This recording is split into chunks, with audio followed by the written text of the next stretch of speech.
Hey everyone, welcome to my channel. So this is Tian, and in this video, I'm going to talk about the three files that you will need when you are starting to make a WordPress theme from scratch. So basically, if you are not using underscore or any boilerplate, then you will need these three files to start with. So let's jump right back into it. So the very first thing you will need is index.php, and this is basically will be the front page of your WordPress theme. Uh, by front page, I meant also home page. So this will be the front look of your WordPress theme, and anything and everything you do will be showcased here, and people will actually see the outcome with this index.php. So the next thing is very important, that is functions.php.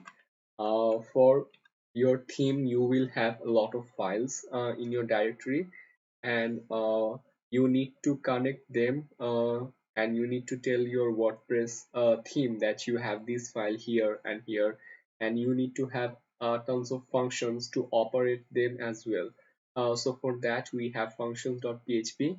With this functions.php, not only we will be able to locate the files, but we will also be able to make multiple functions using hook, and tons of other cool stuff that you will see in the future videos.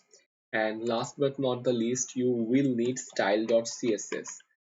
This is for writing some code, and which will be shown like the author name and the version control, and some other cool stuff like tags and etc. So this is very important file as well, and this file will be responsible for any kind of styling that you want in your WordPress theme. So this file is equally important. So if you have these three files in your ecosystem, then you can basically build a simple WordPress theme from scratch, with the help of couple of things more. But initially these three files will be needed: index.php, functions.php, and last but not the least, style.css. So that's for it, this video. I'll be seeing you guys in my next video. Till then, take care.